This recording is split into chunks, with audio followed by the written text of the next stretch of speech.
Welcome to our classic 2004 interview with the rocker Marty Jannetty. We spent so much time with MJ strutting and strolling and whatnot that we split our conversation into two parts. Easily one of our all-time best interviews. We hope you enjoy. Don't forget to give us a like and subscribe. And now, without any further ado, welcome to the show.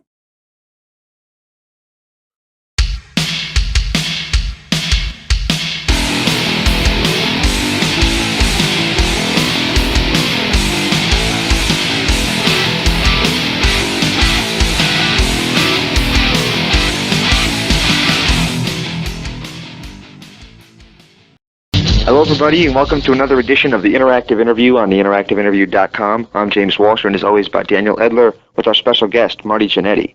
Marty, how you doing? Good, man. How you guys doing out there? Doing pretty good. It's really nice to have you on the program. Oh, you know, rocking and rolling, strutting and strolling everywhere I can, from Austin, Boston, Maine, and Spain, and all points in between. Cool. Really appreciate taking the time out today to come on the show. What have you been doing recently that fans will be interested to know about? Well, I went bowling last night, and I didn't do that well. I think I get some new shoes, and I kept falling down. I don't know if it had anything to do with anything else, or the girl next to me had some big boobs or something. But anyway, other than that kind of thing, we're messing around with some independent wrestling. I've been doing a lot of overseas stuff. In fact, I was over here in England, I think it was last year. It was, yeah. It did a tour there for a little bit, which I enjoyed. Man, I really did. I didn't want to come back home. I mean, I think I was there, close to 3 months, maybe 2 months, and I fell in love with it.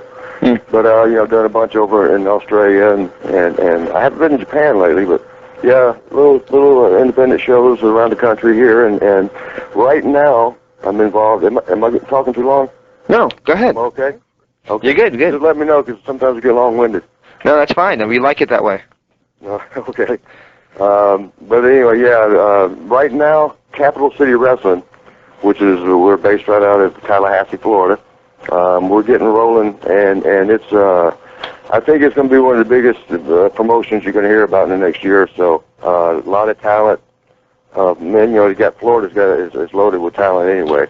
And we're getting a lot of it, and the guys got some good people backing them with this, and I'm really excited about it. We got some shows coming up. There's actually our 1-year anniversary show coming up here pretty soon, and we're really going to try to do a nice special. And we got a school here also called Body Slam University, which you can find, check out details on the website, which is ccwtallahassee.com. Excellent. I'll repeat that probably 400 times before we're done, if that's okay. That's fine, and we'll also provide a link on the website, too. Cool. And that's where I'm at right now. I'm really enjoying doing the school and helping this Capital City Wrestling get going. Just a couple of questions about that. First of all, you mentioned you haven't been to Japan recently. You've been over here in the UK. But what I don't know which way to phrase this. But let's say, what countries have you worked in, or what countries haven't you worked in the world? Haven't? Yeah. I haven't been to China, and I don't think I've been to Antarctica. And I think that's about it. You know what's funny? I have been all over the place, and I've been all over the world, and every little corner, except right here next to where I'm from, right next to the United States, Mexico. I've never wrestled in Mexico. Wow. Yeah. Wow. I don't know why it is. It just hasn't actually come up. I think we've talked about a couple of tours here and there, but I've never actually been over there. And I would love to. Yeah, sorry. The other question is from what you just mentioned. What kind of guys what kind of names can we look out for from this promotion you're involved in the future? You're going to have Rod the Bod, who is his character is somewhat similar to Rick Rude's. God bless Rick Rude. He does the thing where he's got a great body. He goes out and he talks smack to the crowd. He's got a good-looking woman. Actually, where his is different. His woman walks out with him, and he holds the mirror up, almost similar to Shawn's old thing with Scary Sherry. Holds the mirror up for him to check himself out, and then they're real good at him. He interacts with the crowds real well. I mean, he can really he entertains well. I mean, he pisses the crowds off when he needs to, wants to. He's like 1 year in the business, not quite a year, and he's really, you can tell he's got the knack for it. He's got what it takes. He's got the look, and he also is he's connected. He knows how to work a crowd. I mean, he's almost a natural for it. Sort of like a Dusty Rhodes type thing, where it's just he's absolutely natural. Not saying he's Dusty Rhodes, just saying like Dusty Rhodes has that natural knack for he can just turn a crowd on and off whenever he wants. Well, obviously, that's Rod the Bod. I mean, we have Blaze. His actual name is John Kopasaki. He's been around about 5 years. He was trained through the Malenko School. Or if you've heard of Little Bear, Chief Little Bear, which he works for sometimes too. But Blaze has got some great technical skills. He has an extensive martial art background, and he incorporates it into his wrestling, and just the right, I'd say, in the right ratio to make it work. It's not too much martial arts, and it's not too little. It's a nice blend. So he's really got a variation of something that's it's different. I mean, it's catchy. People really like his style. We've got a guy named the Juice, who's an Iowa boy. Came down here to Florida and got culture shock at first, and he's kind of taking a little break right now. Went back to Iowa to recoup and regroup and get it back together. But I think he has a great look. He's sort of he favors Raven. And when Raven was younger, and he has the braided hair. He has he's probably 5'9", weighs about 220.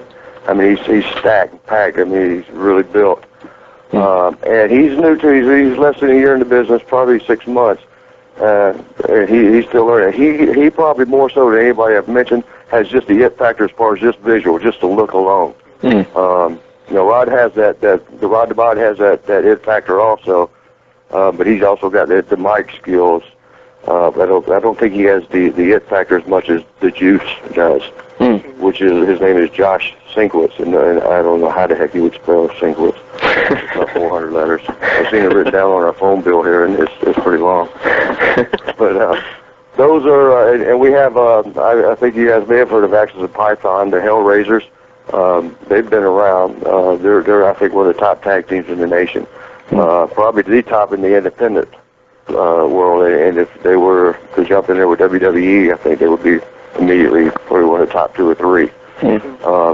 We've got those guys that you're going to hear a lot about in the near future. Antonio Banks. I don't know if y'all have heard of him or not. He's probably been. I think he's been around for 3 years. He's done a lot of stuff in Puerto Rico. His style is almost, it looks like he's trying to do a spin-off of The Rock, but I don't think it's that. He just happens to have a look that's similar to The Rock, his physical features. He is an excellent worker. I had the pleasure to wrestle with him here at our last show, and man, I was impressed. I mean, I've been around, wrestled with quite a few guys, and he really impressed the hell out of me. He can talk, he's got the mic skills, he's got the body, and he can work. Those are the 3 major things you need in this business. So, I mean, he's definitely going to be there. And there's a stack more, but those right there, you definitely will be hearing of those in the very near future. That's a guarantee. Of course, given you're training yourself and whatnot, and you're obviously a long-term veteran of business, who would you say on the independent scene at the moment would be among your top 3 tips for the future and top 3 talents? As of right now, the ones that I've seen around, individuals or teams? Individuals, from all across the country. Team-wise, if y'all have heard of the Shane Twins, yes. and Axis of Python, which is called the Hellraisers, I've not seen any other teams out there as good as those 2. They're big boys. The Axis of Python are probably 6'4", 6'5" apiece, weighing about 275, 285. And they're ripped. The Shane Twins, they've had several tryouts. Actually, I think Axis of Python had one, but Shane Twins had tryouts with WWE, WCW. their bodies are sort of like the powerlifting look. Right. And they were told they want them to get some abs, get a little more ripped up, and they bring them in. These guys they're huge. They're probably a little shorter, probably 6'2", twins. The same damn near identical builds. Of course they do have identical look. Great workers for guys that are 6'2", weighing 280, and just thick. I mean, and they can really move around the ring well. Of course, the Shane twins were the Johnsons in TNA. Yeah. There you go. Yeah, that was quite a gimmick. What kind of gimmick was that to give them? Oh, that was quite. What happened there? I don't know. They must have pissed somebody off. I think it was actually. I heard some things. I better keep my mouth shut, or I'll end up being the next Johnson. Oh wow! So you mentioned before we got on the air that you guys are trying to get a TV deal. Are you talking about a local deal or something? Yeah, we're looking at getting on one of the stations here locally in Tallahassee, and UPN generally carries a lot of independent wrestling, and we're talking with them, and we're talking with a couple other. We got a local access station around here who's very interested. So we got a few things working, and we're just looking at exactly how much sponsor money, which is always huge, that we're going to have to work with, and we're actually getting a lot more people interested than we expected. So it's a good problem to have. And I think we within a month or so we're going to go ahead and line something up and go with one of these stations. The Fox Network's the one we're looking at. Seems to be the one that's leading the way right now. Excellent. So, well, best of luck with that, definitely. Yeah. Kind of a few of the fans have sent in questions, obviously, along the lines of your entire career. But one of the questions that I'm going to quickly throw in now, because, of course, you mentioned a second ago about touring and whatnot, but you mentioned the UK, and you mentioned, of course, you work for Brian Dixon and that, but you was over here, as you say, for 3 months. What are your highlights during your tenure over here? I think the guys, the crew we had was an excellent crew. I'm looking for my program. I'll tell you who I was on that. Brian Dixon and his daughter who was helping run it at the time, and Scott Conway was involved with it. And everybody they had working with it were just excellent people. They treated me and the guys very well. I was very happy with everything there, and I enjoyed just the lifestyle over there in England's a little more laid back than here, and I really enjoyed that. I'm not saying I don't like it here or anything like that, but I'm just saying it was the people there were so easygoing, and I really liked that. It was less. You didn't have to be on defense 24/7. You didn't have to worry about somebody jumping or browbeating you or looking to. And I'm seeing. I know there are areas where you have that too. Like we visited a couple of them, but I mean, for the most part, the people were really just a friendly, laid-back kind that is so easy to fall in love with. And we did a lot of traveling too, so I got to see a lot of the countryside there, which was nice. But I think the whole all that together, all those ingredients swirled together, made it like one of the most interesting and enjoyable times of my career, the 2.5, 3 months that I was there. Excellent. Now we're going to get into the more anal retentive chronological order part of our show. Is that okay with you? Talk about Shawn? No. I didn't say that. Oh boy, this is going to be fun. Oh man, I was just playing. I just somebody else had said something like that on an interview I was doing, so I was just repeating it. Oh, okay. The first question we have for you is very generic. Were you a wrestling fan growing up? Yeah, I was. I was a fanatic. But I think I don't know any of us that were around the 5, 6, 7, 8, 9, 10-year-old age wasn't watching wrestling somewhat Saturday mornings, and then as I got into high school, I wrestled in high school and college, and so we kept an eye on it in a different way, kind of like, hey man, it's fun to watch anyway. We watched and Buzz Sawyer and Ric Flair, and actually Buzz Sawyer and Tommy Rich was the big feud at the time going. And so that tells you how long ago that was for y'all that remember that. But that was back when the TBS had gone nationwide, and so Georgia Championship Wrestling got the big exposure.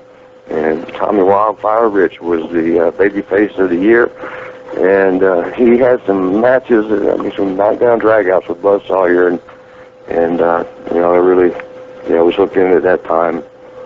Of course, a few years later, I got, went ahead and got into it myself.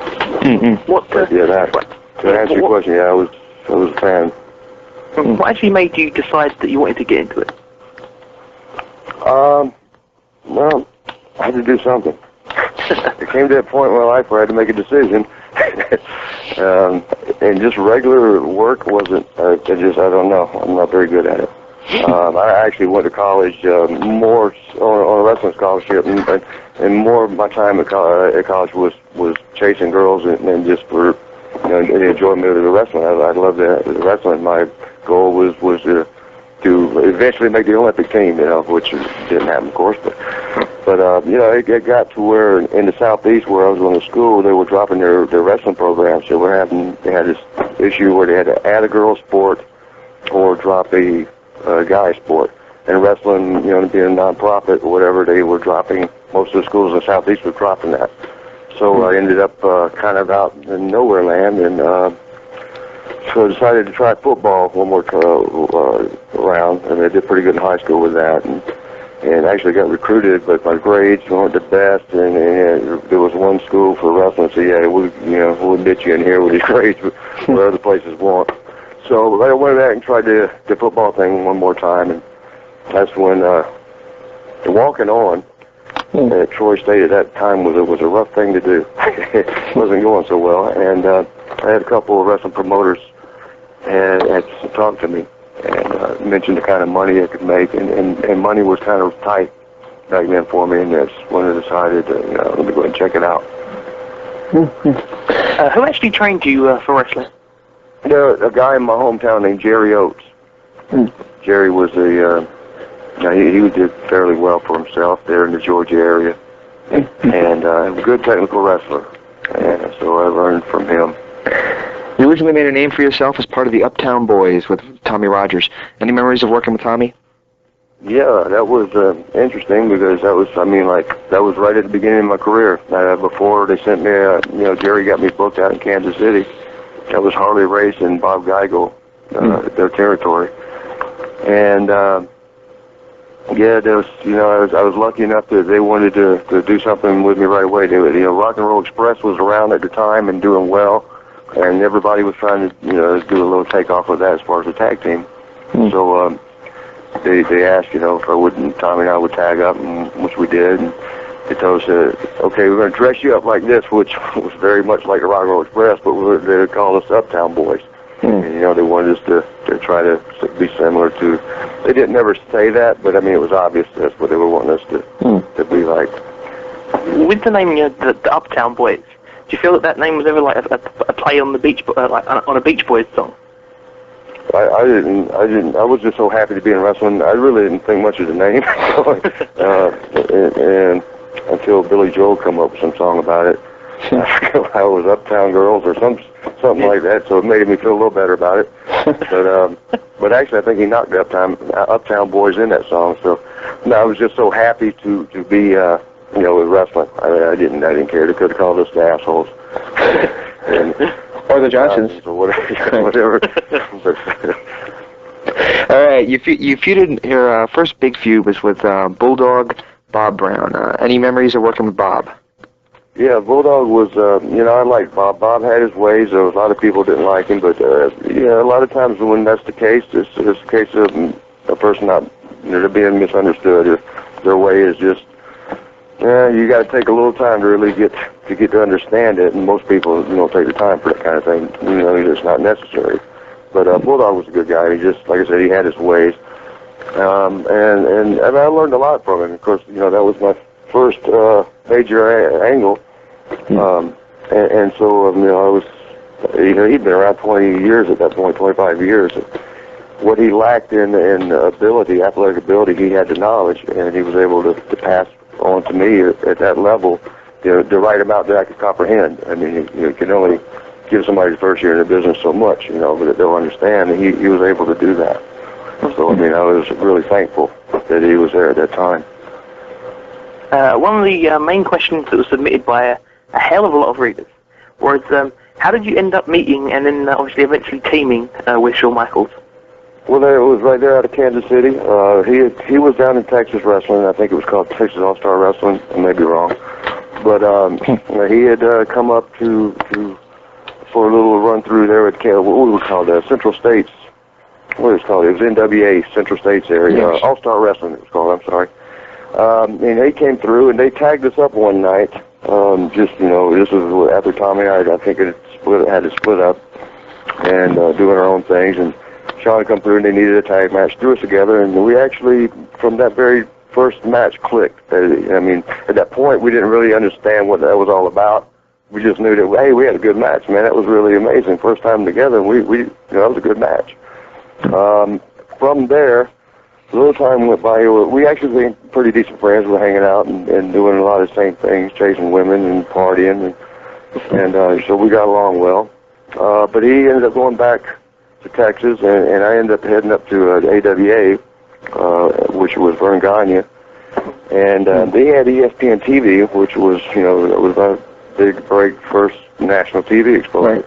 Right. And when it went in, they'd asked about tagging up. They asked if there was anybody in particular I'd met that I would like to tag up with, and I said, well, yeah, this guy has Shawn Michaels, and right away, we've heard a lot about him. Well, that works for us too, then.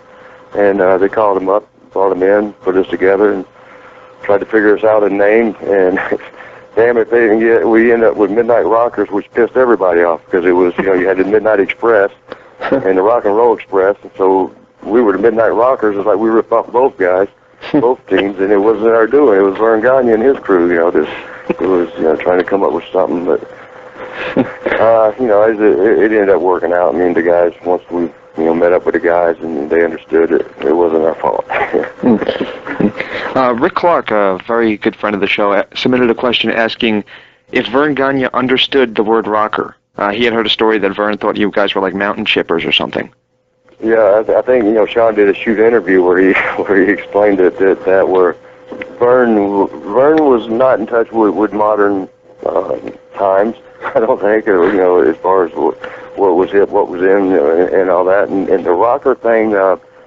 They had one time at first they wanted to call us they were like, well, let's go with something American. You guys are all American boys. Let's call y'all the American Express. Huh. And we were like, well, there's a credit card. Well, you can't. You can't call it a credit card. And they were like, he was like, well, what about something, somebody, and I think Gregor or Shawn or one of them said, how about something rockers, Midnight Rockers, and Vern was like, rockers, are they going to understand what you mean? Is he going to think rockers like your old people in a rocking chair? And that's when we thought, oh my God, this guy's the promoter. And Midnight Rockers, they're going to think we're in rocking chairs. We're going to come out in the ring in rocking chairs, motorized rocking chairs, which might have been a good gimmick. It probably works. You probably see it on WWE television now. Pretty soon I'm going to have to do that. A couple more years in the business. Of course, speaking of Vern, listener Marvel78 wants to know, in general, how was Vern to work with? And he also says that he himself is that you do a very good impression of Vern. And do you care to share that? What was the question again? What was it like to work for Vern? Mm-hmm. It was, for Shawn and I, it was kind of difficult because, we were young, and, we were like rebels, so that wasn't going to go with him. And secondly, he, Vern was set in his ways, and a lot of his ways had passed. And, I mean, we didn't know everything, of course. We were two years in the business at that time, 2.5 years. But, I mean, we could see that some of the stuff he was wanting to do was outdated. And, we tried to express that to him, and he'd really get upset. Hey, you young guys today, Jesus Christ.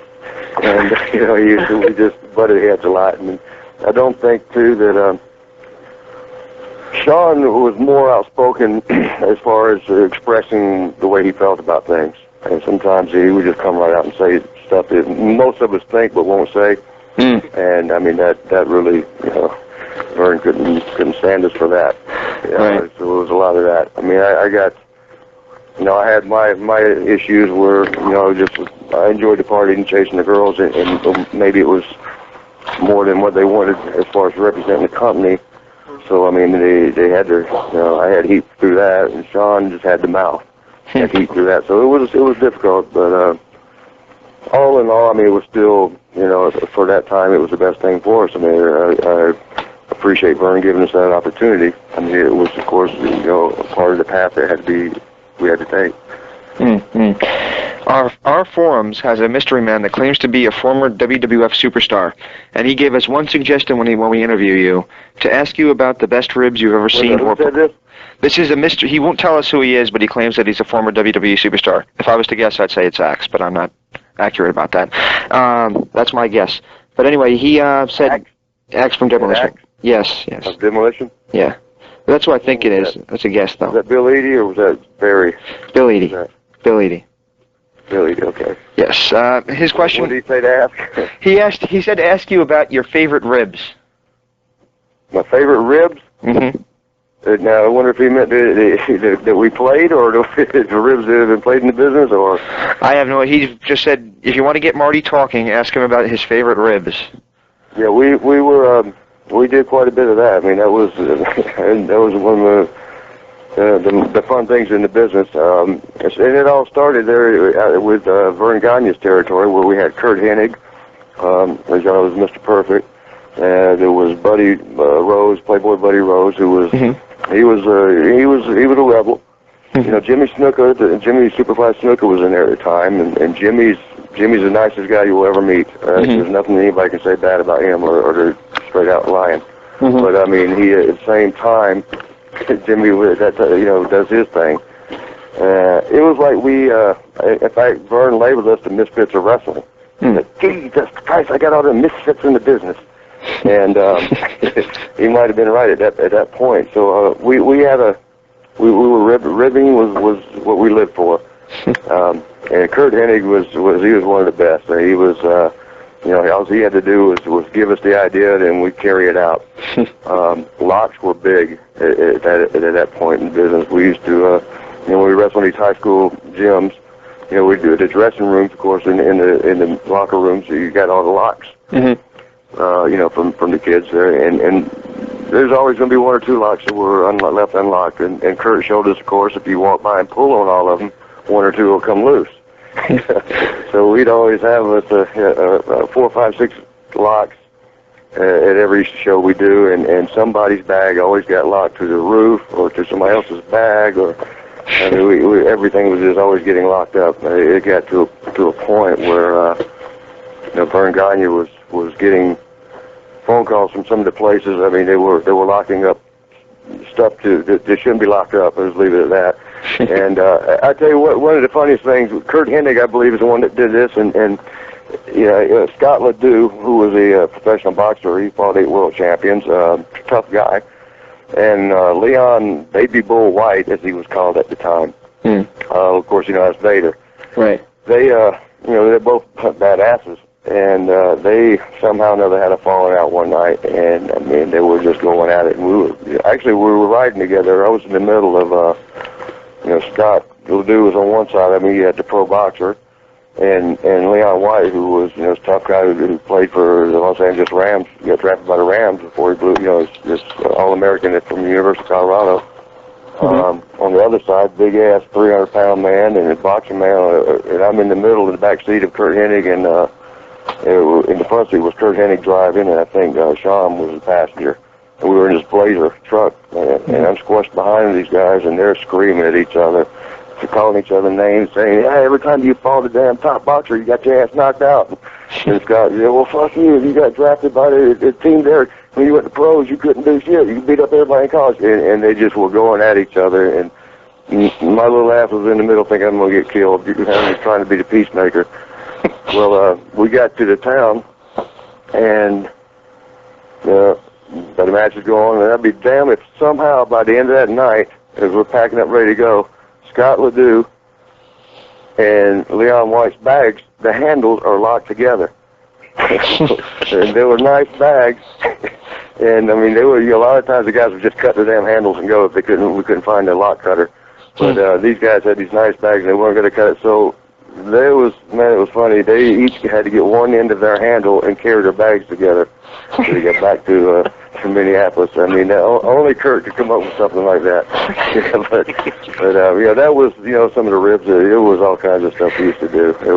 It got to a point where Vern Gagne called a meeting and said, no more locks. The locks it's ridiculous. Every time we wrestle at one of these high schools, I'm getting calls from the high schools. The guys are calling me up saying, somebody locked their bags up. The people are getting locks on their car handles and their hood ornaments. Everything is getting locks everywhere. There was a guy, and I forget his name. He was in that Pee Wee Herman movie. Remember the big, tall, giant guy? Oh, sure. What was his name? El Gigante? No. What was it? El Gigante? I mean, he's like a 7'4" kind of goofy guy, but he was in one of Pee Wee Herman's Big Adventures movie. That big, tall, giant guy was chasing him. He came through AWA and wrestled for a bit, and they were going to try to make him the Battle Royal King, and he was a bit goofy, and he had some strange ways.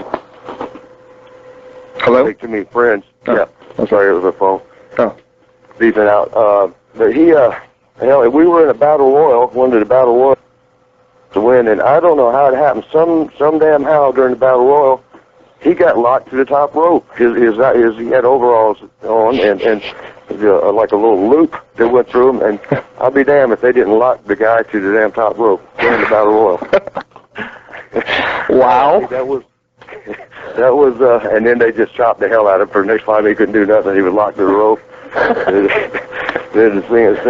forget how the hell they got him off. I mean, all the boys were in the back dressing room just dying laughing. He was left out there by himself, locked to the top rope, and the fans were all laughing at him. But that was after that thing was when Vern called a meeting, saying that was going to have to be it. No more locks. And he was tired of all these guys getting locked to the ropes and all this stuff. And he threatened to close the territory down. I mean, we were all, like I said, we were the misfits, and this was like the last place to go. And we were being told now that, okay, I'll shut this place down. Jesus Christ, you son of an idiot. And one more lock in this territory, and I'm shutting it down. That's it. Now this meeting's over. And he reached down to pick up his briefcase, and it was locked to the desk. Somehow during the damn meeting, and I'm pretty sure I know Pat Tanaka and Kurt Hennig were giggling their ass off during the meeting, so I'm sure it was one of them. We have a meeting about locks, and he gets his bag locked. You can imagine how mad he got. Punched the wall, cracked his hand, started screaming, ran out the room, and the boys just dying laughing. But there was a ton of ribs there. That's one of the things that I don't know how they do anymore. If the guys up there in WWE cut up like that anymore, if they've toned down. But the ribs used to be some of the funnest part of the business. Besides actual being in the ring itself, which we all love.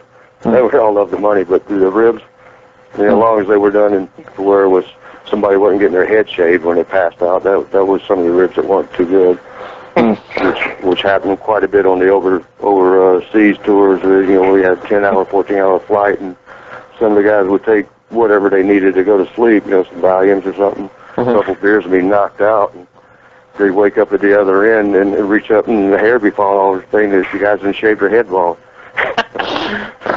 Wow. And, that was when the ribs were a bit much, but the ribs were really at that time they were a necessary part of the business, and it really broke the monotony of some of the stuff. Don't go away. We'll be back with more with Marty Jannetty right after this. Is this the first time you've listened to the interactive interview? Never fear. All of our shows are archived and available to download today for free by clicking over to theinteractiveinterview.com.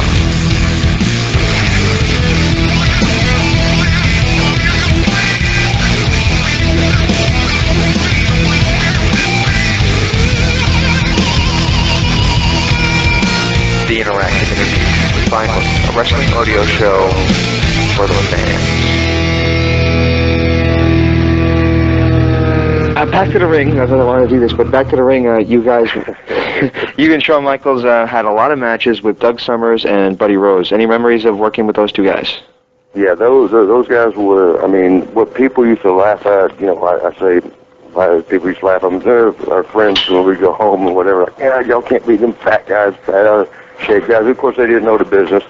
You know, talking about you can't beat them, but those guys, for the way their bodies were, they were great workers, and they were the best thing you could have for Shawn and I at that time. I mean, we learned so much from them. I think anybody else that we'd have worked with instead of those would have made a big difference in how we progressed and came along in the business. They were absolutely perfect for us. I mean, and so fun to work with, so easy to work with. And there's nothing better than you know, being able to make money and enjoy it while you're doing it. Enjoy the crew that you're with, and we did about a year. I think about a year's worth straight with them, with all the different angles we've done. We had a couple blood matches that are still talked about today, and that was 15 years ago. You know, that Showboat Arena there in Las Vegas. I mean, right. we had some classics, but really enjoyed working with those guys. Yeah, that cage match is incredible. Yeah, in fact, I just watched that. Somebody brought the video over the other day. I was just watching it. I hadn't seen that in a while. Well, next, you then went to the WWF for a short stay. What would you say your initial opinions, say, towards Vince McMahon were? When you mean the one when we went in for one day? Yeah, pretty much, yeah. Our initial thing was just scared of him. I mean, we were just happy to be there and nervous at the same time.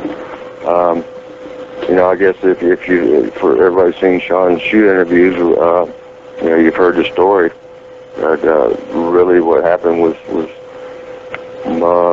more or less a misunderstanding with another guy that was there, which was Jesse Barr, and I think he was doing Jimmy Jack Funk at the time.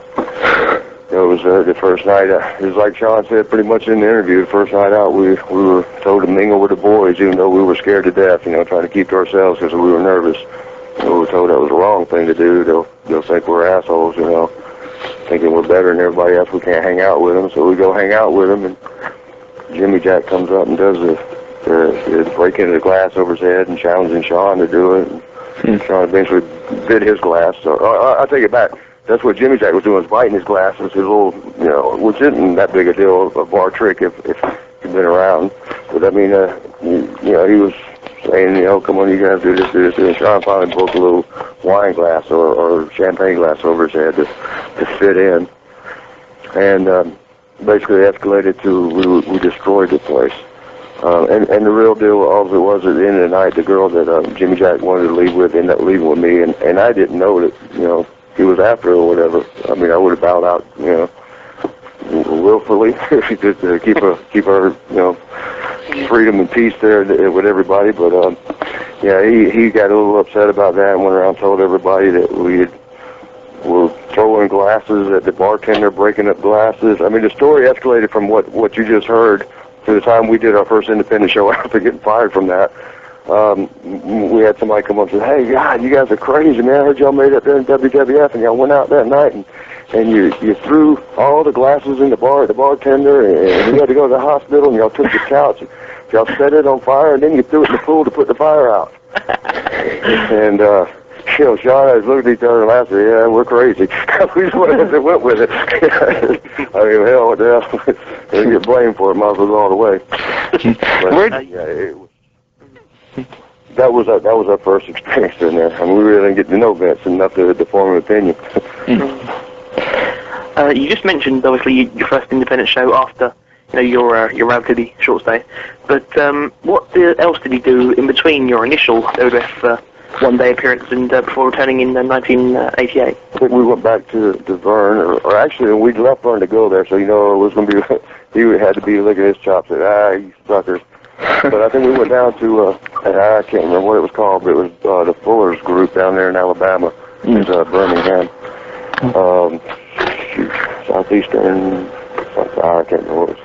But we went there. It was a little group out of Alabama, Birmingham, Alabama, and then we started working for Lawler up in Tennessee. And once we did that, then Vern wanted us to come back and work for him. So it was sort of like went through the smallest territory, then stepped up a little bit to Tennessee, and then back to AWA. And we were there for probably 6 months or 8 months before they were ready to sign us to a contract. A 2-year contract. It had no money on it, just bound us to them for 2 years. And so we gave Terry Garvin, was who was dealing with it at the time, good friend of mine, because we knew him from the Kansas City area, Central States area, and called and told him what was going on. And he says, hold it, he made a phone call or whatever, called back, said, okay, you guys, we'll give you another chance. Come in here and behave this time. So that was the year route to get back to it. Was there any leftover heat from when you returned? As far as with, Jimmy Jack you're talking about? Yeah, was he still there? Yeah. What's that? No, actually, he had, after we got the big thing happened where we got fired over that thing, he was, when in Tennessee, he shortly after that, they were doing ridiculous tours back then. That's when they were doing the 40, 50 days straight every night on the road things, and which will absolutely wear you out, and mentally fatigue the hell out of you to where you're not thinking right. And some of us start off that way, so you can imagine going on a tour like that. And that's where Jimmy Jack was, man. He was just doing stuff that wasn't right. And I think like within 2 weeks of that incident with us, he did something where he was trying to mess with Haku, and I can't remember what Haku was going, his Tonga or what he was doing then, but it was Haku. And I guess Haku gave him one of those kicks and knocked his eyeball out of his head. And so once they looked into that, they saw that Jimmy Jack was the common factor there in all these problems. They got him out of there, I think. And he was coming through Tennessee, so we were, there was a build-up like, oh boy, here comes the guy that got y'all fired. What's going to happen when he comes through? And, we were kind of wondering the same thing. What do we do about this? I mean, this guy is the reason we're down here in Tennessee. He kind of caused this whole thing. So, it was building up, and then I think it was supposed to be Memphis on a Monday night, wherever they run their show. I think it's Monday night was their bigger show. We were all interested to see what was going to happen, and I think Jimmy Jack ended up not making that show and never even came into the territory. So nothing ended up happening. Why was the team's name changed from Midnight Express to just the Rock? I mean, from the Midnight Rockers to the Rockers. Midnight Rockers. Well, when we switched over, of course, Vern Gagne had the Midnight Rockers. Oh. I guess he had that copyrighted. And, Vince. The funny thing about it was we racked Shawn. They said, okay, well, we're going to have to change your names. Let us know if y'all got a name in mind. We said, no, we didn't think about it, but give us a night that it was at TV. We had 2 TVs in a row, and the first night we went back and we sat up all night thinking of names, writing it down on a sheet of paper. We must have come up with 100 names apiece, and just that one's close. Nah, that sucks. Go ahead. We just couldn't get one we both really liked. It really, that's it. And when the next day Vince called us in, he goes, "Well, you guys got a name?" Like, well, we can't really get one that we really like yet. He's like, well, you guys, you're on tonight. We have to give you a name. And I don't know if it was Terry Taylor who was sitting in the office with us. He goes, well, when you guys need to call them for interviews, how do y'all call these 2 guys? They say, well, we just usually say, hey, we're the Rockers. He goes, that's it, the Rockers, that's your name. So we're like, holy shit. We racked our heads all night long and went through 1,000 names, and Vince comes up with it in 10 seconds. And that was it. I mean, we were the Rockers. What memories do you have of your WrestleMania 5 match with the Twin Towers, Akeem, and the Big Boss Man? Personally, that's one of the most embarrassing moments of my life.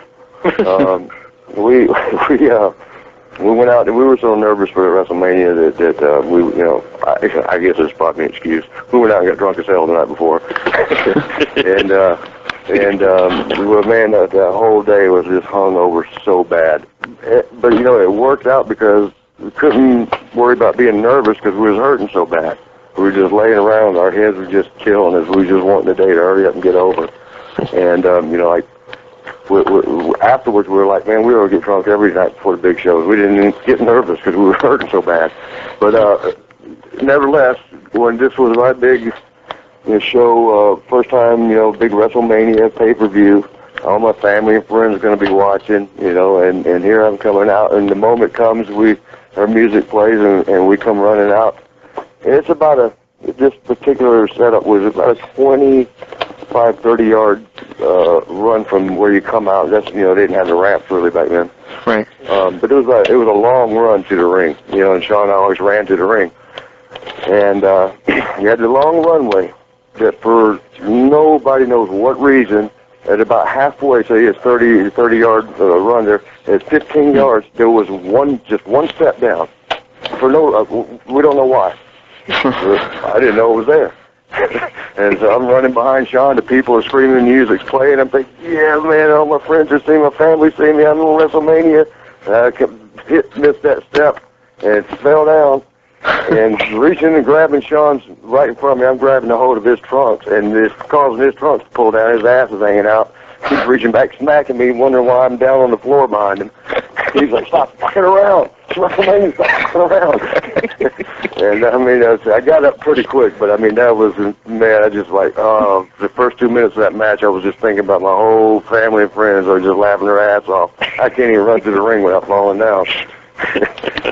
But Kurt Hennig also almost took a bump on that, so I wasn't the only one. That was a ridiculous step there. Everybody agreed to that. I was just the only fool that fell. Of course, you were on the Ultimate Warriors team at Survivor Series in 1989, working against the Heenan family, including, of course, Andre the Giant.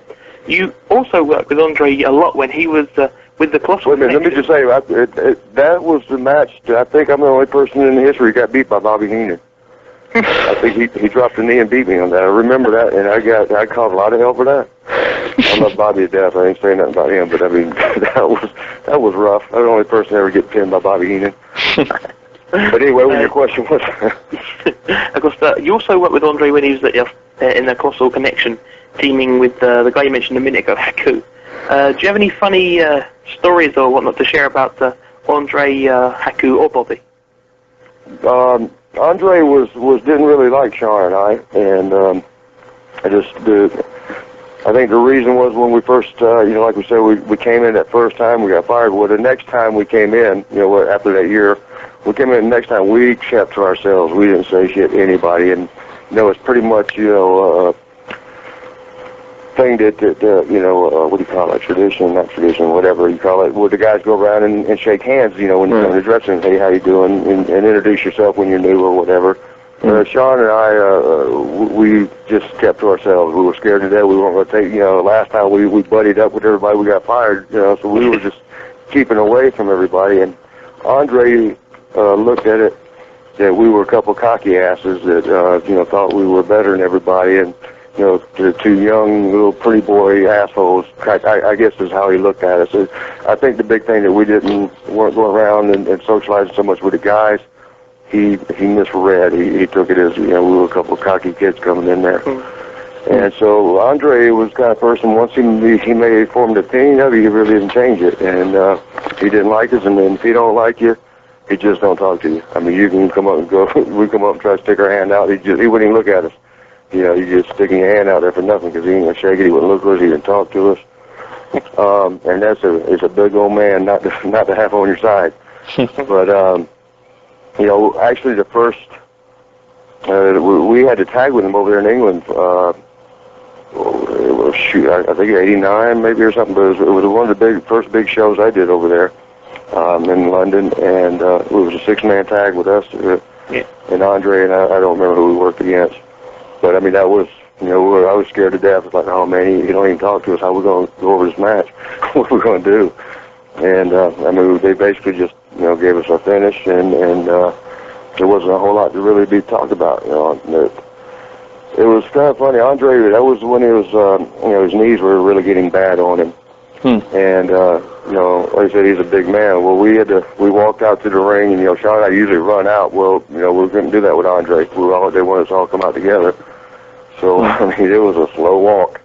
And, we felt really goofy. Here's these high-energy rocker guys, and they're taking about half steps, walking next to big-ass Andre. And I always liked Andre too. I really hated that he didn't never speak to us. But and I think too, Shawn. And I'm not trying to jump on Shawn, but Shawn made a real bad impression in front of him, and he just guilty by association. Evidently, we were both that way. If Shawn was that way, I think he overheard Shawn, making some wise remarks. And like I told you earlier, Shawn generally speaks what most people think but won't say, which sometimes it's the better not to speak what you think, but he generally go ahead and speak it. But anyway, we're crawling basically to the ring waiting for Andre, and then we get there. Now you picture the big ass 7'4" Andre, 450, 500 pounds, is in the middle of these two little rockers. At that time we were probably the two of the smallest guys on the crew, and was one of us on each side of him. He stops and looks at the ring, and there's these stairs that he's got to climb up to get the ring, and they were a little steeper than the most stairs that we got to go up. Right. And his knees were bad, like I said.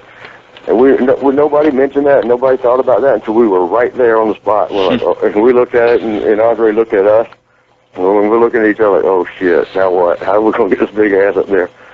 Andre put his hands, each one of his hands, on top of our heads like we were damn crutches, and used us to step up, climb up from the thing. And I mean, it took everything I had. I don't know how Shawn felt, but everything I had not to buckle up and fall down as he climbed up on us to get up in the ring. But and the match ended up going well, and that was the only time Andre ever said anything. He came back from the match and came up to me and said thank you. And that's about my biggest memory of with Andre. Wow. Any memories of the Orient? What was your question on that? That wasn't even a question, was it? No, but You asked me about him and Haku, didn't you? Well, you pretty much answered the question in a roundabout way. It's great, yeah. How about the Orient Express, both versions with Tanaka, Sato, and Paul Diamond? Well, the question is, what about him? Yeah, how did you enjoy working with them? That's the best matches. Those guys right there. Sato. I think Sato and Tanaka were first. Right. Or maybe they weren't. I don't remember which one came in first. But Sato was easy to work with. Pat's probably the best I've ever worked with. Pat and Shawn are probably the two best guys I've ever worked with in the business. So it was just a pleasure. And when it was Paul and Pat, they had actually wrestled together quite a while before as Bad Company. And in fact, they were the ones that beat us for the belts before we went to WWF as Bad Company. They just meshed well together. They were a great team, and as Kato. Man, those were the easiest, best matches. I mean, we absolutely loved working with those guys. I forget how long. I think we went maybe 6 months. And when it was time for us to split off, I think all of us were sad. We didn't want to quit. All four of us wanted to keep working. In fact, one of the best matches we ever had was in Miami Arena. I think it was Royal Rumble 91. Right. Yeah, that was a match that was probably 20 minutes long, and it seemed like it was 1 minute. It was so enjoyable, and it was so consumed in the match. It was like time didn't exist. It was like it was time to do the finish, and we have to go home, guys. Let's go.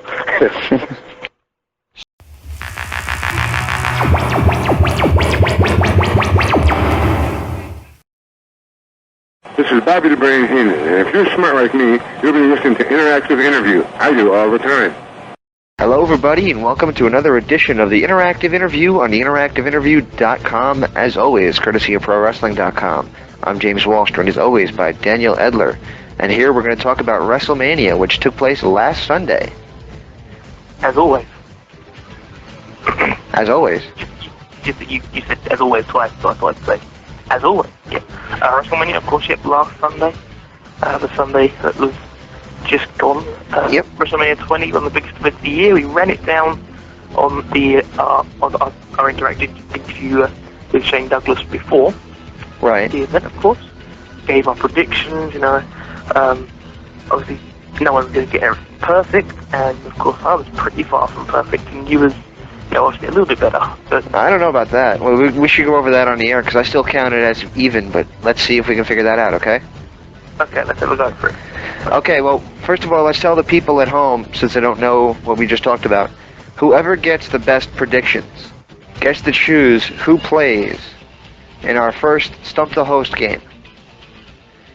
Information on Stump the Host can be found at theinteractiveinterview.com as well as at 3swforums.com. I put up some questions. If you submit the questions with answers, you could be a contestant. That's the basics of it, but that's where you go for the specifics. But the basics are that basically a guest will come on the show, attempt to stump the chosen host. So obviously, say James is the one that's going to be the host this time round. I'll be the one next time round, etc.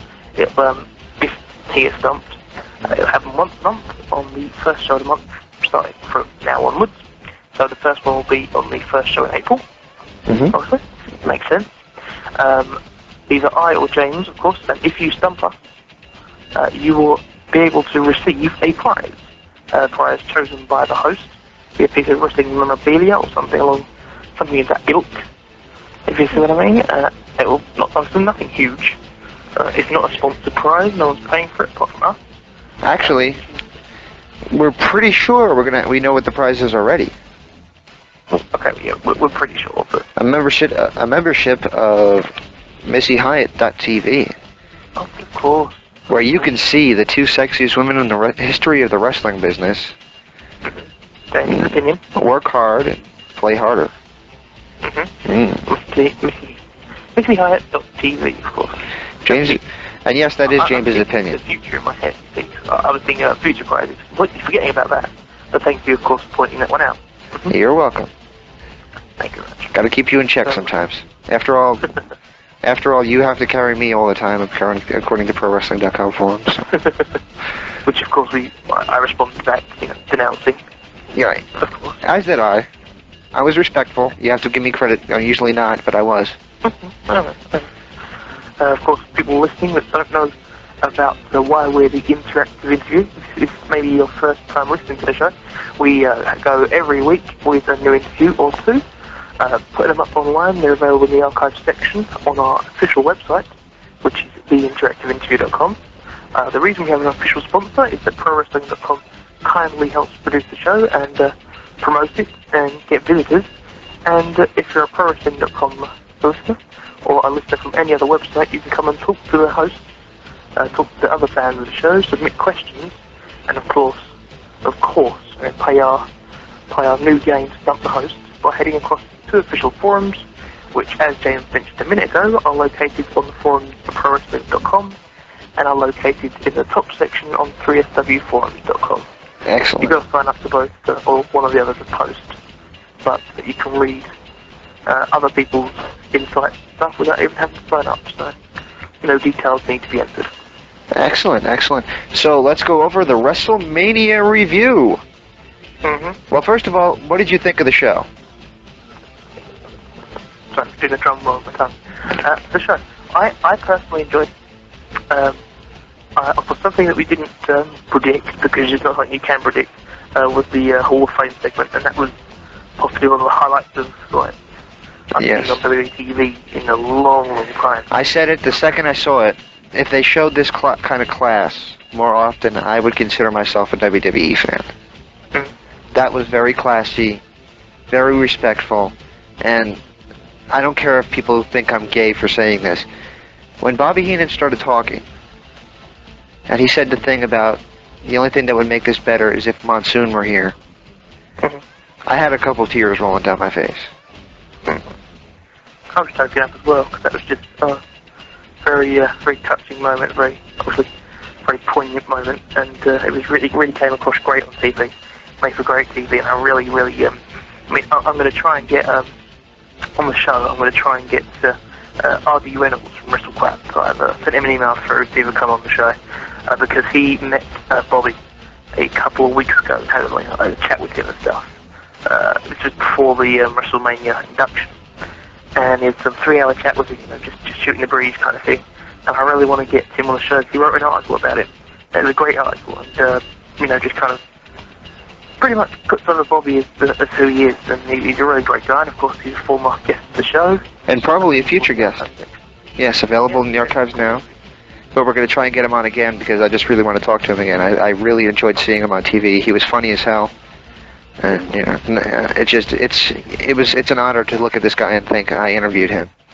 Mm-hmm. And of course, hopefully we can help sell a few of his new books. Yeah. Sitting out there, I'll get him on the show. Okay, well, Let people know about that. excellent. Well, let's go over the WrestleMania review. Okay, right. We tried this once, we'll do it again. Okay. Yep. All right, let's take a look at the first match. The opening match was John Cena against The Big Show. Both Daniel and I predicted John Cena. What'd you think, Dan?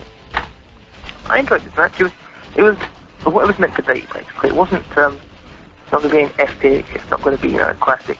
Basically, John Cena coming out first popped the crowd, basically. Got the crowd hot for what was going to be a good match, because Show's been having some good matches recently. Maybe not, US title quality show matches, but good matches nonetheless. And obviously, everyone and their mother and their mother's dogs, cats, friends, all thought that Big Show was going to win the title, and he did. Right. So, good move. I'd say in fitting with the where it all begins again slogan, I'd say, putting the US title on John Cena. Well, I agree. I think it was a good idea to put it on the belt, even though I don't care for Cena. I will say this, though. In our Shane Douglas show, the WrestleMania edition, you said that the WWE considers Big Show their most dominant champion, and you said I consider him the most least defending. I should have said he's the most dormant champion, not dominant. Hey. Okay. It only took you like say a week and a bit to figure that one up, to come up with that one. Yeah. Give it. Okay, I don't know exactly what order this went in, even though I watched the show, but the next thing I have listed. Yeah, if we just kind of do it in the order that we, predicted it, then they'll, run through a bit better in case anybody wants to go and listen to the Shane Douglas interviews and find out, listen to the Shane Douglas show with our predictions on and find out exactly why we predicted these matches. So if we go through them in order that we predicted them, does that sound good? Sounds like a plan. Okay. Therefore, the next one, of course, that we predicted would therefore be the SmackDown 8-man tag fatal 4-way match. Mm-hmm. I predicted the World's Greatest Tag Team to regain titles, and you predicted the ever so stale Rikishi and Scotty pairing because, of course, you say that WWE loves stale talent. They do love stale talent. That's why Rikishi's still on TV after 5 years. Mm-hmm. And he still got the title because you was right. Mm-hmm. They did retain. And the next match, yep, they did, but that match barely even warrants any talking about it. It was just meh. Okay, whatever. Next was the Raw 8-man, which is another one that we agreed they were reaching for. We both predicted the Dudley Boys, and we're both wrong. Booker T and Rob Van Dam retained. Mm-hmm, that's correct. Of course, with the draft lottery tonight, possibility that those two brand tag team champions could switch, is the rumour. Of course, by the time this goes up, Raw will be over and done with, and so you're possibly listening to this thinking, what the hell are they on about? Of course they're not going to switch, but that was the rumour leading up to it. Both teams retained, slightly surprising. I went for a title change of both. I'd put RVD on SmackDown. Yeah. I mean, I think that they possibly just went with the two retains just to go with what you were saying in the predictions, but they didn't want to change too many titles. Right. That's true, but I just don't. I really don't see them as a formidable tag team in the long run. But I could see putting Rob Van Dam on SmackDown because Rob Van Dam is an actual performer in the ring, and SmackDown is pretty well known for longer matches. Yeah. Next up, in our prediction listing, was the women's title match where if Molly won, she became champ, and if Victoria won, she retained her title and got to shave Molly's head. And of course, Brutus the Grandfather Beefcake would have been proud that Victoria went and retained her title and therefore got to shave Molly, which took a good few minutes. It went through like a minute of television time and then a whole highlight package was still going when Kurt Angle made his entrance to the ramp. I noticed, but obviously he didn't acknowledge it at all, but it was still going. Molly's now bald. Apparently people were handing out, last week at Raw, production staff were handing out signs saying Molly's bald and you lost your hair, things like that. So they wanted to get over the fact that, fans, cared about that. Wow. And where did they come up with those witty retorts? Molly's bald. Oh, WWE, yeah. They come up with one. That's creative as hell, Yeah. Probably a production meeting, creative team meeting on what to put on the Molly Holly side. Yay! Molly's bald! Yay! And I do believe, if we're keeping count, that means that we both got the first one right, you got the second one right, which meant 2-1 for you. And then we've got the third one right, and you got the fourth one right, which means it's currently 3-1 for you. Alright. I don't know why I'm making obviously a point of that, but I am making a point of it just to show that I think I'm right with our counting, and you're wrong. Well, the next match on the card was Chris Jericho against Christian. And I predicted... On our card at least, maybe not on the real card, but on our prediction card, yeah. Well, first of all, I predicted Jericho. Christian ended up getting the win. So, and you predicted Christian, so you get that one. So we're now tied up. I enjoyed this match, actually. How are we tied up exactly? It was 2-1, and now we're 2-2. No, 3-1. 3-2, sorry. Because you got John Cena, correct? So did I. So did I. 1-1. You got Rikishi and Scotty, correct? Which makes it 2-1. 2-1. Then you got Victoria, correct? Which makes it 3-1. 3-1. And I got Christian, which makes it 3-2. 3-2, okay. Well, now it's 3-2 and I got the lead, alright. You got the lead, but a Christian and Jericho match. I really enjoyed it. I thought it was an actual, a WrestleMania quality kind of, lower card matchup. And Trish coming out. I thought when she didn't come out with Jericho, I thought, okay, fair enough, she's injured, but they should still maybe have had her come out with Jericho in their neck brace or something. If they were gonna keep her with Jericho. So when she came out, I thought, heel turn coming on. Then she elbowed Jericho in the face, and I thought, oh, that's not a heel turn, just she's made a mistake. Whoopsie, Christian's won. And then when they both went back in the ring, I thought, okay, it's gonna happen. It did. So Trish turned on Jericho, and if he's gonna, I think, release a new strand, a new part of Chris Jericho's gimmick that we haven't seen in a while. So he's going to be, more aggressive, probably put on some harder hitting matches. The match against Matt Hardy on Raw last week, that went to a DQ for Matt Hardy, was really some vintage Chris Jericho going absolutely ballistic, but really enjoyed that match. And well, what you should do now, though, he should get extra sarcastic now, too, though, because he cut some pretty funny promos way back when on, like, Chris Benoit and such. And if you can get, like, that way with Christian and Trish Stratus, that would make for some interesting TV, I think. I think it'll probably come to a culmination at Backlash. Right. In my opinion. But maybe the one after, but I think probably Backlash. Right. Next up was the Cruiserweight title Battle Royal style gauntlet thingy. Ultimately depressed in that match. That match absolutely sucked. Yeah. I want the final word as well, ultimately. I mean, because I'm sure Ultimo Dragon was probably quite depressed as well, given the fact that he managed to fall over about 6 times. I mean, he signed with WWE for reasons of performing at Madison Square Garden and at WrestleMania. Of course, they've both coincided. Made a good time to make his comeback and plan for WWE. After being so prominent in WWE, and of course, having a career-ending injury, much like Shawn Michaels managed to come back for it. But, he fell over a couple of times, he split, on his, that's one good example of, a dream turning to a nightmare pretty damn quickly.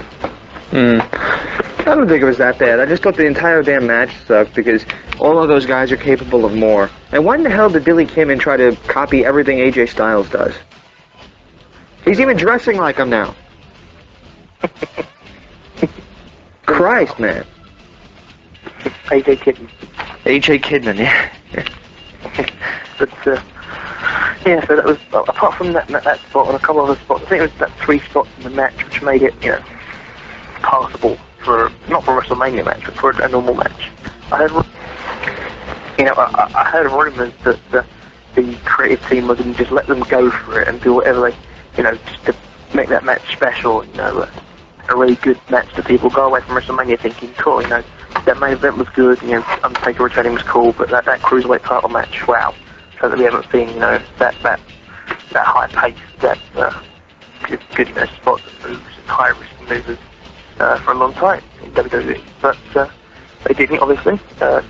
Funaki picking up the quickest elimination at WrestleMania history, and Akio not even actually managing to, Jimmy Yang not even actually managing to get into the match, which, you know, was a bit pathetic, but that's how it goes. I thought that was one of the most disappointing matches on the card, because I was sitting there, I'm like, this is going to be good.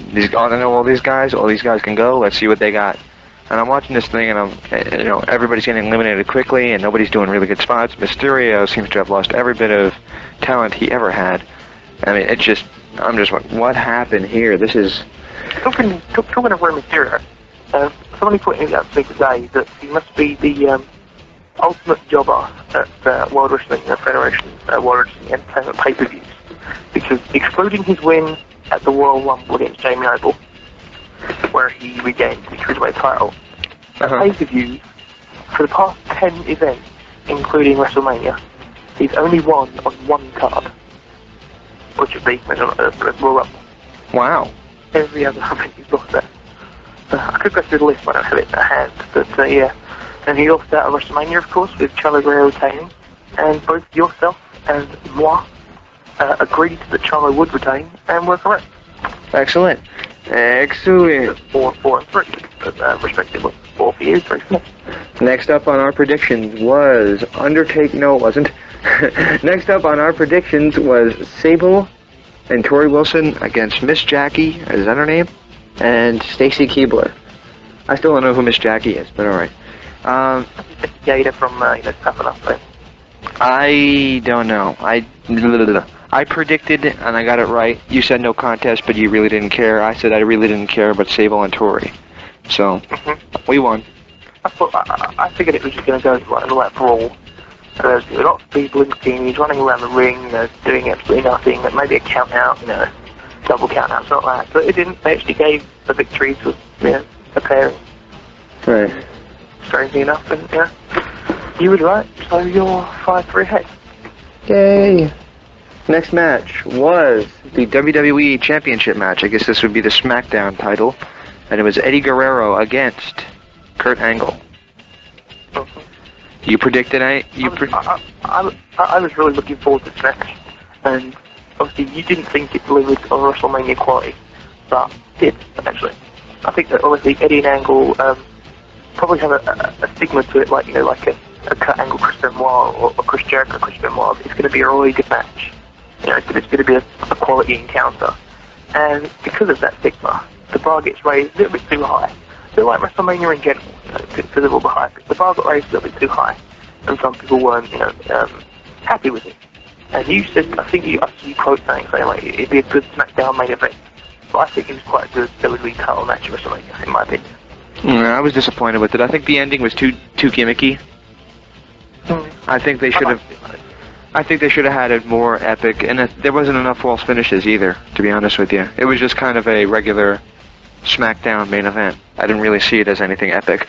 That said, I did think the ending was creative. I'm not saying it wasn't. I just don't think it was WrestleMania quality.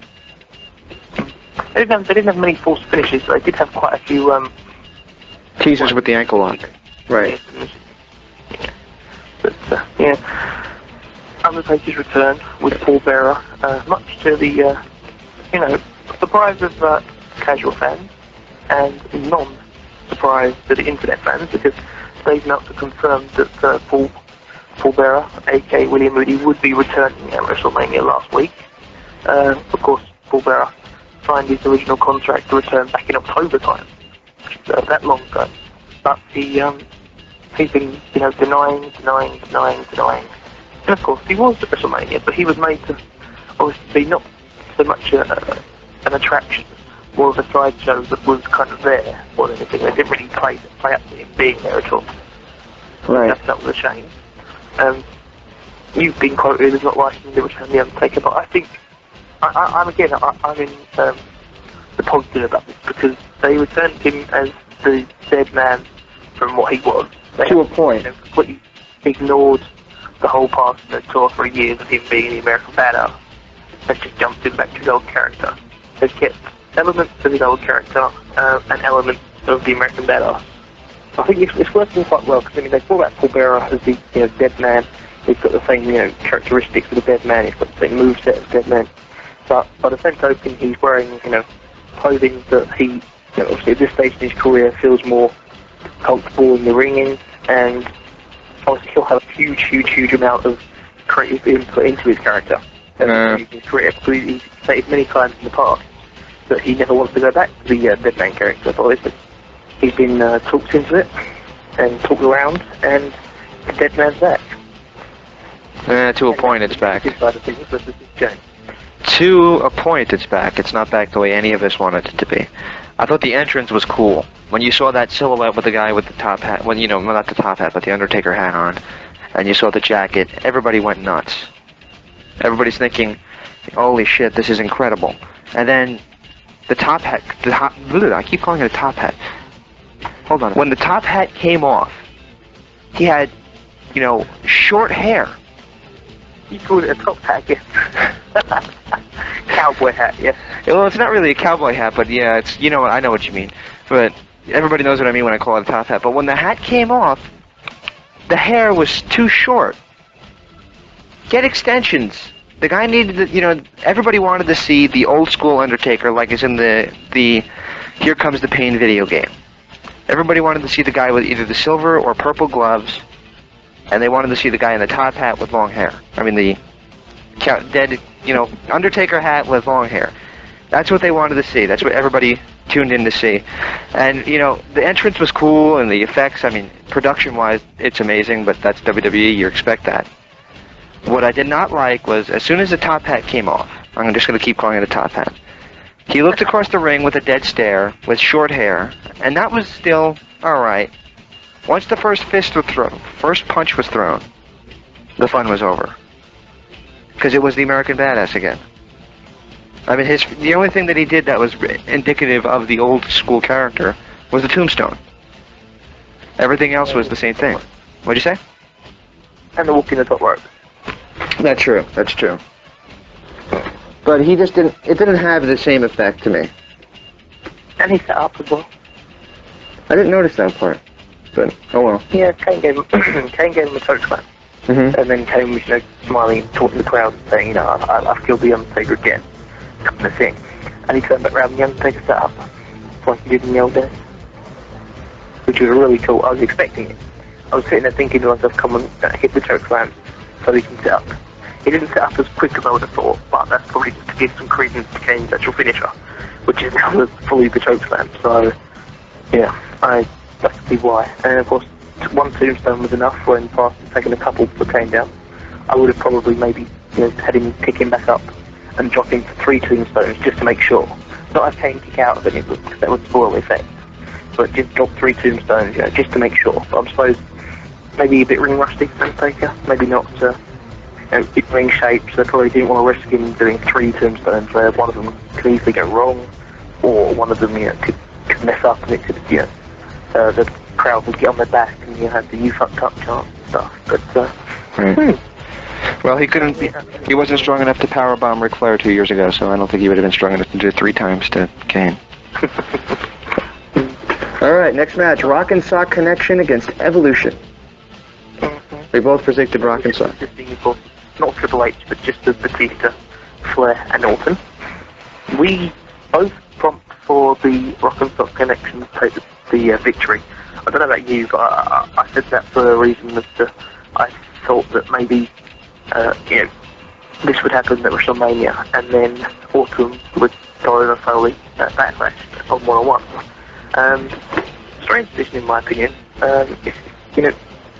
By giving Evolution a win, okay, it's added even further credence to, Evolution being a dominating faction, etc., etc. But now there's the possibility that on the Raw draft they were split up. Of course, listening to this after the draft, a lot of reasons been taking place. They may or may not have been split up. But, of course, looking like it's going to be 1-on-1 Mick Foley versus Orton at Backlash with Evolution Bar from ringside. If Orton goes over Foley twice in a row, in, even in, even close to circumstances like at WrestleMania where it was a quick RKO and a pinfall. Mm-hmm. It would just, rather than putting Orton, in a superstar position, which is obviously what this feud was designed to do, it would more so kill a tiny bit of Mick Foley's reputation. Well, what does Foley need his reputation for? He's not a wrestler anymore. I suppose. But at the same rate, I think it would be stupid, and I think they should have given Foley the win. I can see why they did it, because Rock's not an active competitor, and it would look bad if they put like 3 guys against 2, and the guy that barely ever shows up gets to beat them. That said, the only part of this match I actually enjoyed was Ric Flair and The Rock going at it, because they just had pretty good chemistry together. When Flair did his people's elbow with his little dance and went yeah, when he did it, I was dying laughing. And I hate Flair, but I just thought that was hysterical. And you also don't like The Rock too much, so Yeah. it must be quite a big compliment coming from you that you praised them too. Right. Well, they had good chemistry. They had good chemistry, and the fans were reacting to it. Agree. Next up was Brockberg. Like that.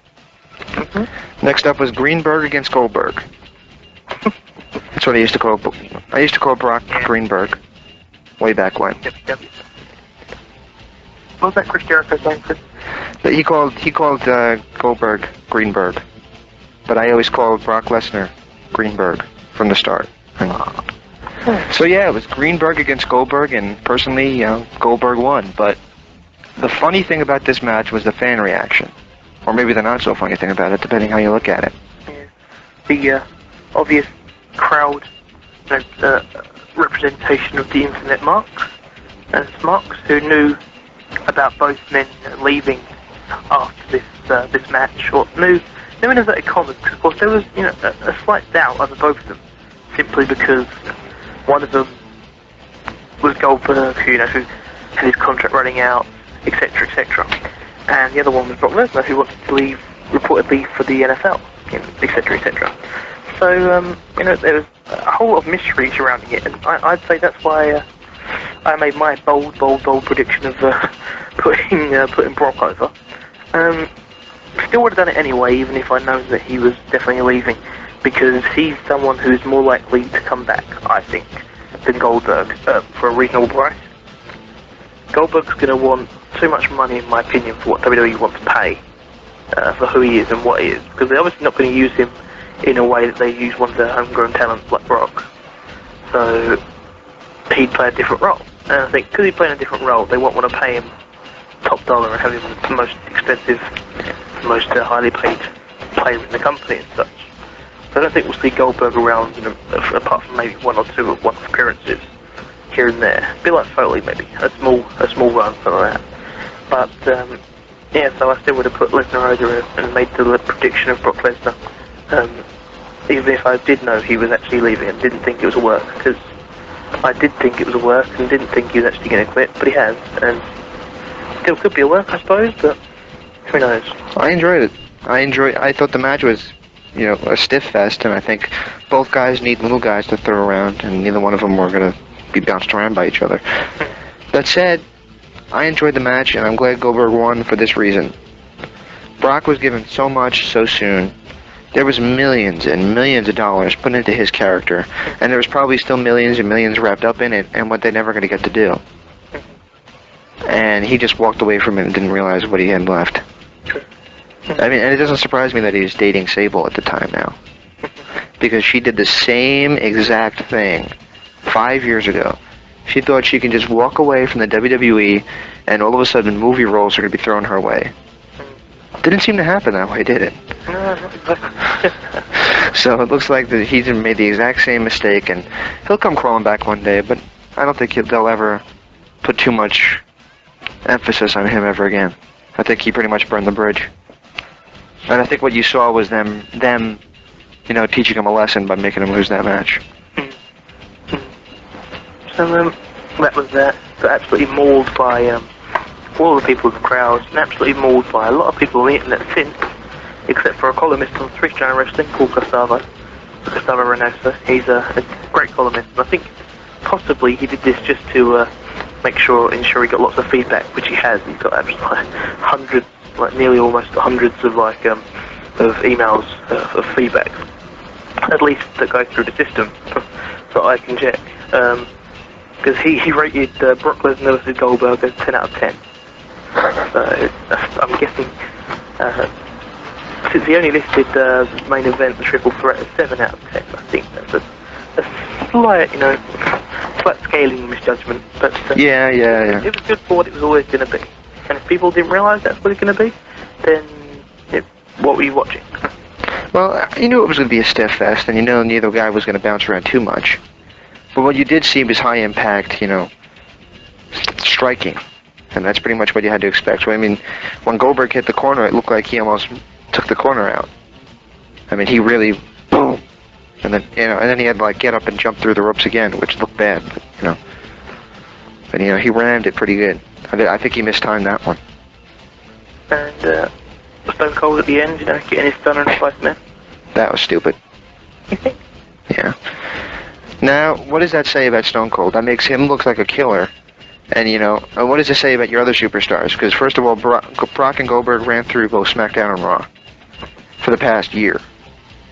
Brock more, Goldberg for the past year since you debuted. They beat everybody. Triple H went down to Goldberg. Everybody went down to Goldberg. And if Triple H went down to Goldberg, that means everybody had to go down to him.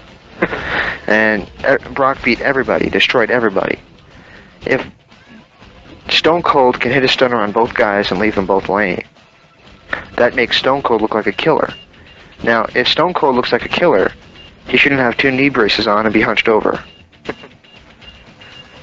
Fair enough. So I think that was stupid because it makes everybody look weak then.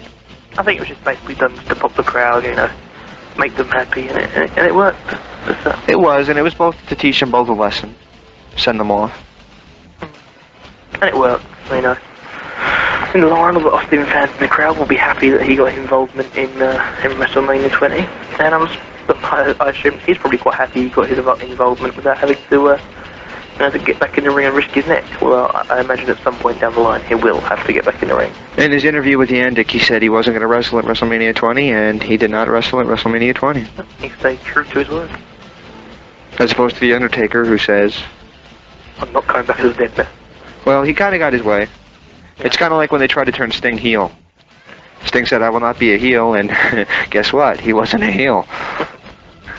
But, so that was what some people were predicting, obviously before the whole Brock thing came out, that some people were predicting that was going to be the main event. I never thought it would be a main event simply because, Brock would have been the face and Goldberg would have been the heel had Brock not, made that statement. Pretty much like it was for Brock against The Rock at SummerSlam in his first year, second year, whatever it was. But obviously Brock was supposed to be the heel and Rock was supposed to be the face. And well, that's because Rock doesn't love the business anymore, and people realized it. Yeah. Now when you see him, you kind of realize, well, this guy's not going to be around, so let's just cheer him. But at that point, people were thinking, okay, now this guy's going to be gone until WrestleMania now. And what are we going to do for the next 6 months without him? And so I think the same thing probably would have happened to Bill Goldberg. And that's why I thought it was a work about Brock leaving. Your judgment was good. And I thought that myself for a while, but then I realized I just didn't think that the WWE staff would make comments against Rock if it was a work. And they were all coming out and saying, he doesn't respect what he's got and all this stuff, and I don't think they would say that unless it was absolutely going to be the case. And of course, what was actually the main event, and the main event on our prediction card? My favourite match of the night by far.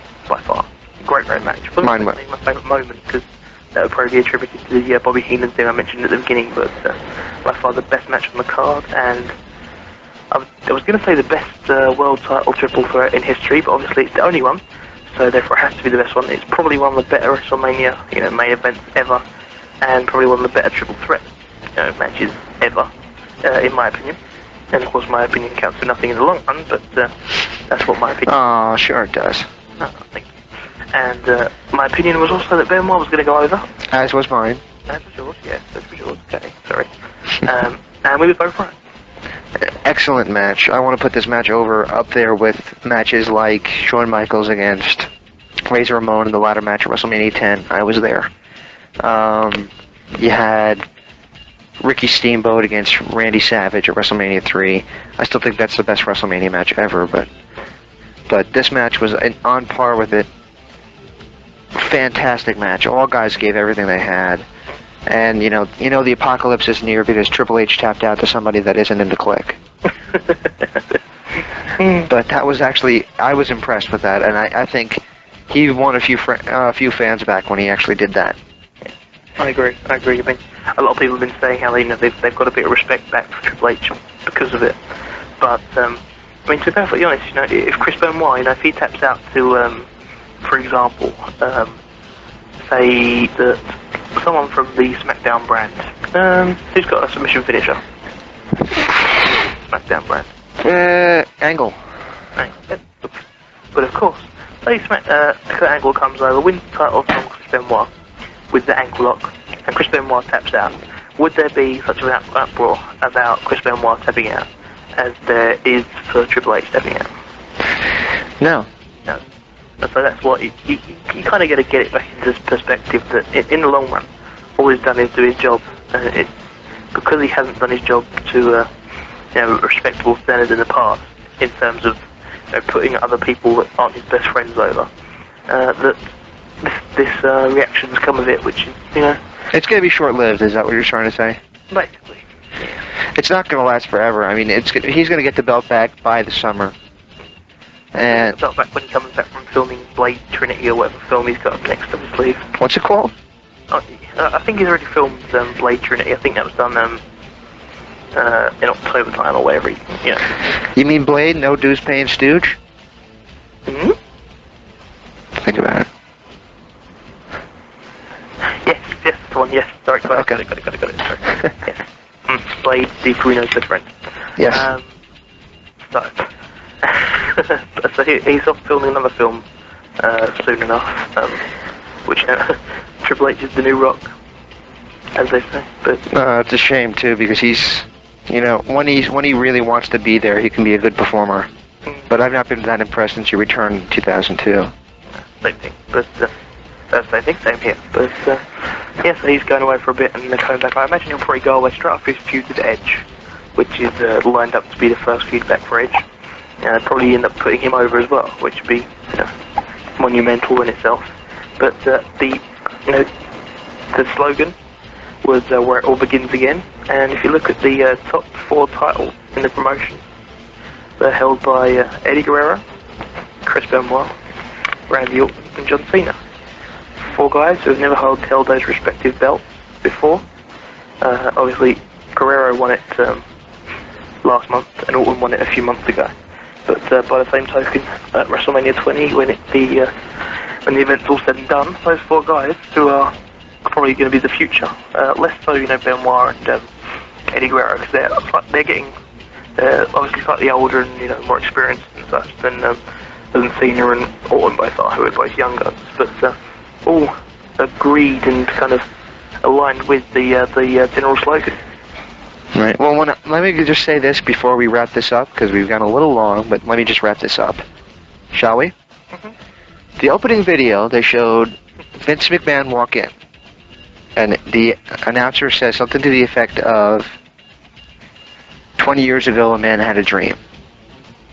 Then they go to this music video, and they show all these clips, and then at the end, they show a close-up of Vince, and in the background is Shane McMahon, who just kind of magically appeared out of nowhere. And they said where it all begins again. I was so expecting when, in that pay-per-view, when Howard Finkel said, please welcome Vincent Kennedy McMahon, or something like that. Vince came out with no theme music. So my heart skipped a beat, and I went, oh my God, he's going to give the company to Shane. Now, I too expected that. Just to clarify, of course, in the opening sequence, it was actually Vince and Shane side by side. With Shane holding his new son, or daughter, whichever it was, his new baby, basically. Just to clarify that one. But, yeah, I too thought the same thing as you. I thought, where it all begins again, makes sense, and then Vince came out, and I was like, okay, this really could, could be a possibility. And he just made this little announcement to the crowd. I thought, okay, nah, moment's gone, won't happen. But it was certainly been interesting. I think it would have. I don't think it's going to be good when that happens. I might not like Vince, and I might think he's out of his freaking mind. But I don't think Shane has the know-how that Vince does. Unless Shane takes it back to the way it was way back when, which is like the years so far gone, 15 years ago now. Unless he takes it back to there, where there's an underlined good against evil message, I don't think Shane has the concept that Vince has.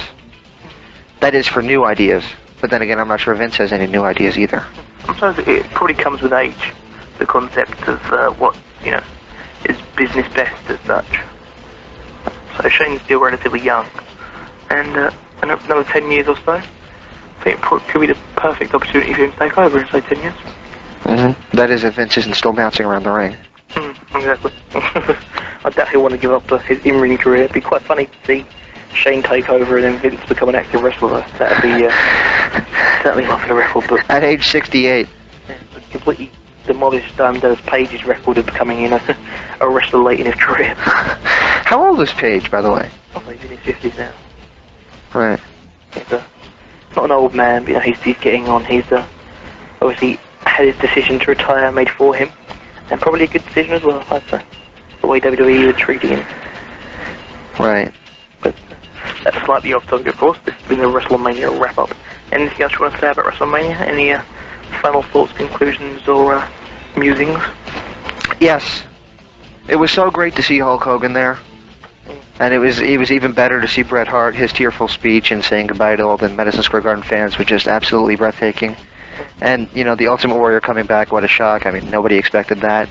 And then there was, what was the other ones? Ricky Dragon Steamboat against Ric Flair. They renewed their feud, and that was amazing. Andre the Giant came back from the dead and tried to attack Hulk Hogan, and Hogan slammed him again. And all these things that happened, and magnificence there.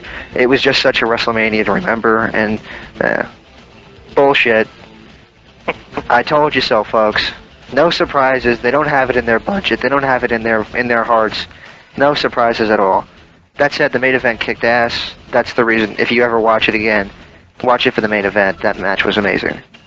I have to agree. It couldn't have lived up to his hype. He was right. It didn't live up to his hype, but it was a good WrestleMania, and it was a good pay-per-view, and it was, a long and entertaining few hours of wrestling. In the UK, they were running ads for the wrestling channel, which has now started up. Started day after WrestleMania, and obviously it's been going now a week and a bit when you're listening to this, or if you're listening to the archives. It could have been going for a substantial amount of time, or it could have, just closed down by the time you're listening to this, depending on when you're listening to it.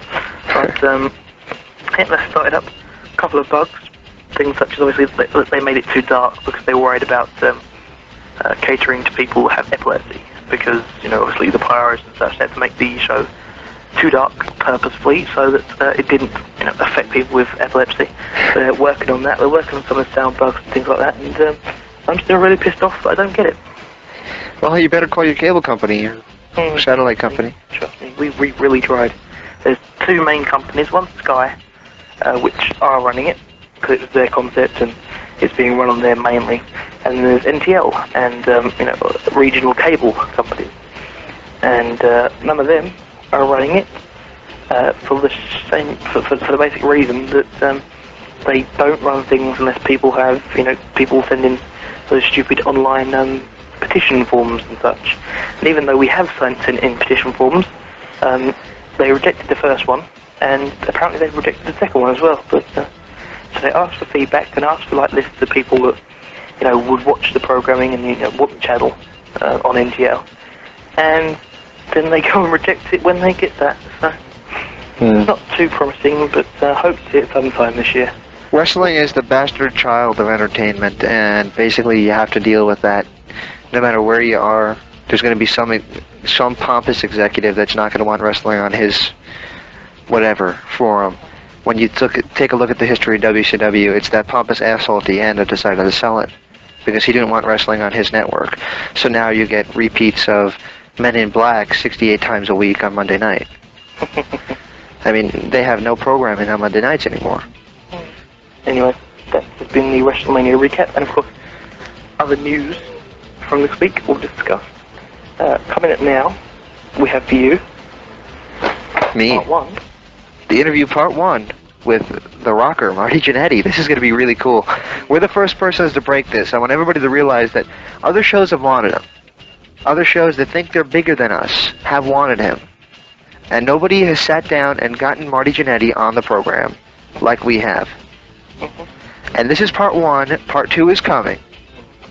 Just to clarify, the reason we're doing it in parts is because it's a great interview. We think we can get double downloads on it, like we did with Jake the Snake Roberts.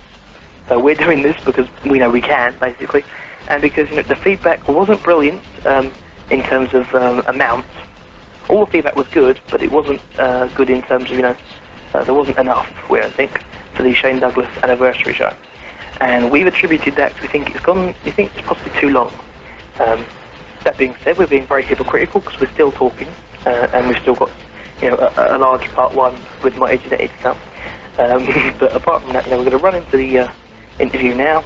If we put it both, put part 1 and part 2 onto this, it would be a huge mammoth show again, like Shane Douglas. And clearly that wasn't what you guys wanted. With the fact that we're introducing new segments and stuff like Stump the Host, which of course instantly we have to quickly make a decision about that before we roll into the interview. But segments like Stump the Host being introduced, small minute-long commercials promoting the show are being introduced, and we're getting longer, better, well-rounded interviews coming out of the show. So we're going to move it into a new direction in 2004, the direction that everybody wants. Trial and error will be the best way. And if you have any feedback you'd like to submit about the show. That said, by the way, before you keep going, I won. I think it was 7-6, was it? Yes, you did. 7-6. So I choose to play. All right, you're gonna play. Oh, that's good. And Daniel will be the host, and Daniel will ask the questions. Oh, how relieved do I feel. But people, you will not be able to stump this guy. I don't think you're going to be able to stump James. We may just have to give away that free 30 days, to the first person that can, guess my middle name or something, because I don't think you're going to be able to stump James. No. But if you think I'm wrong, and you want the opportunity to stump James in our new segment, Stump the Host, which will debut 4th in April. One other thing. Go right ahead, 3SW Forums. If you can't find the relevant information, you can email me, Daniel, at theinteractiveinterview.com is the email address, and I'll give you the links, set you all up, and sort you all out. Excellent. Well, you know what, Daniel? It's time to rock and roll. With one of the rockers, Marty Jannetty. Well, that's all, folks. You have made it to the end of another video here on the Wrestling Epicenter channel. If you liked what you heard, please click the like button and leave a comment telling us what you think. And consider subscribing. It helps us more than you know. Thank you.